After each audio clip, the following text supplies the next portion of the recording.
you released your EP before COVID, and now you're doing your last gig at the end of COVID. How has that evolved? How was like that timeline of dealing with like a changing world and changing in terms of like setup, in terms of where you can gig, where your ink can come in? Like how has that like changed how you've seen and how your music has evolved? Oh, it's like the drastic difference. It's crazy to think like we're actually in a world like we are at the minute. It's just like night and day, really. From the first EP, which I released in 2019, I mean, it was a live kind of concept, like where we had double bass, drums, guitar, and vocal kind of live, and then a few kind of bits then added onto it. But like the contrast like between the EP I'm working on now is just like remote on my own, and then like bouncing files back and forward between people I kind of collaborate with and work with, and it's crazy to think the difference. And just like with the like my last gig actually was 2020 March 1st in the Barras in Clonakilty, and I didn't think it'd be the last gig up to this point, so we had just kind of heard about this virus thing or whatever, but you didn't really pay much attention to it at the time. But In 2 weeks, like just all of what you've been leading up to, like has to be put on hold for an indefinite period of time.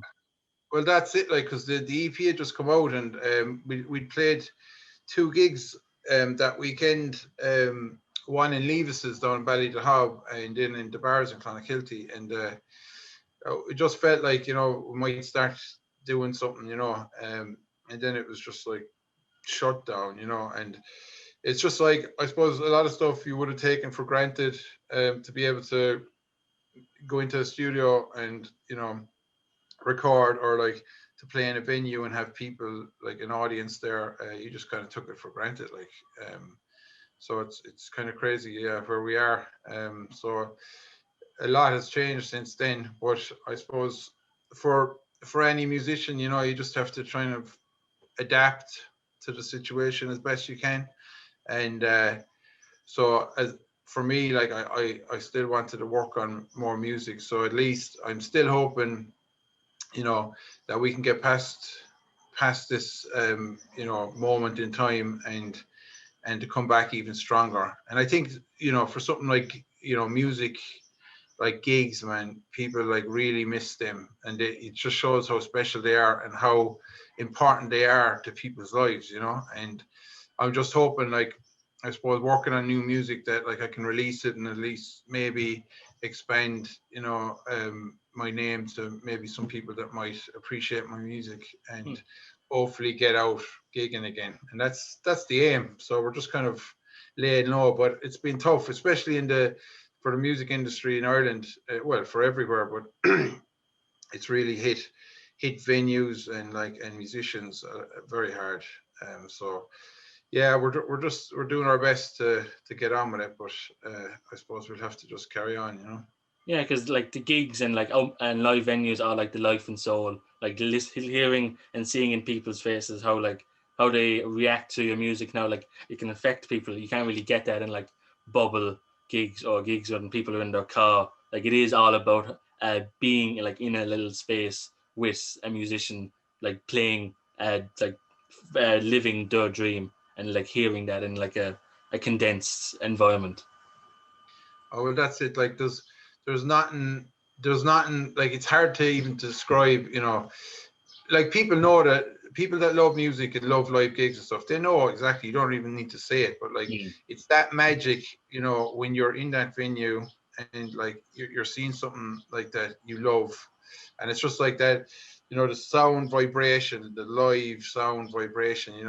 You've got a decent band or whatever, and decent sound, decent engineer, and then there's this great vibe. Everyone's loving it, happy, but it just shows how important it is. Like, it's almost like a spiritual thing for a lot of people as well. And it's like it feeds the soul kind of thing, you know what I mean? And like, we've been really lacking that, and it's really affected people. Like, you know, it's the Yeah, one thing. it's almost religious. Like you're going to like a venue where everyone shares like one like a shared like spiritual item in themselves, and they all like release it at like the same exact moment, like through like a sermon basically, or someone at the top of an altar, like sharing like their view, like sharing their like opinions and creation with like the audience. Well, that's it. Like, I just think back to some gigs I've been to. Like, I remember going to Dolan's Warehouse a Mm. couple of years back, and I saw Keela, you know, Irish band Keela, and they're just crazy, man. Like, you Yeah. know, it's just like, and like that's a kind of a spiritual experience, you know, seeing someone like that, because there's just so much energy in the room, you know, and it's just You can feel it going through your body. yeah. Or like another band I love, the Gloaming. They're like a folk kind of group, super group, I suppose, that I saw in Dublin. But just yeah, I mean, there's loads, but just magic times, you know, stuff like that. You remember, like, you know, people remember gigs like as a serious event, like, you know, and like for all that to be taken away, like, you know, it's been very difficult. Like, and I just hope, I'm sure, like, but I just hope, you know, people appreciate it even more, you know, appreciate acts and like, you know, musicians and artists and the arts and stuff, you know, they're more important than maybe, you know, than first thought, you know what I mean, for a lot of people, like, you know, and I just hope that comes across even stronger, like, coming out of this thing, you know. Yeah.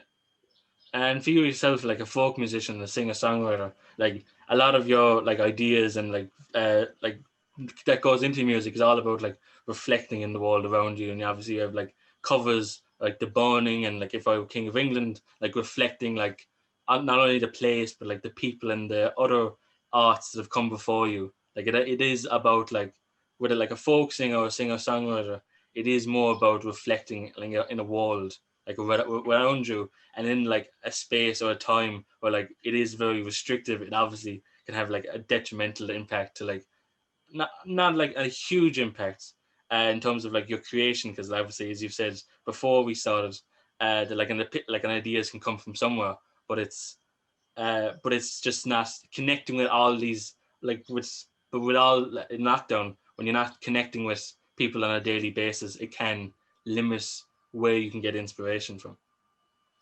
Well, that's a good point. Yeah, that's a good point. Because I suppose for me, like, for folk music, for me, I just see it as like, you know, it has to be the truth. You know, I mean, because, you know, if you sing about the truth and you mean it, like, then I don't think you're going too far wrong. You know what I mean? Because people, I think, can pick that up. Yeah.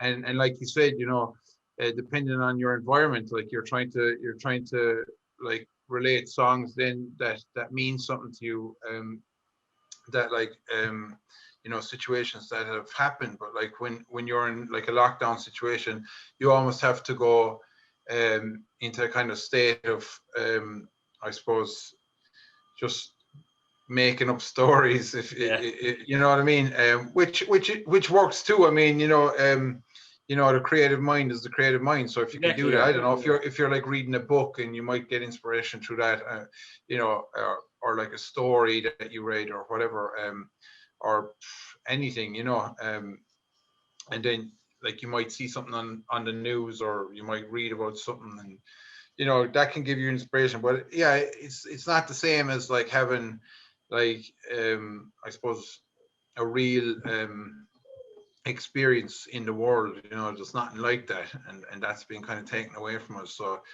uh yeah, it's been tricky up and down to try write, you know. And for me, I just kind of, I don't try push it. I don't say like, okay, I'm going to sit down for 3 hours and I'm going to write songs and stuff.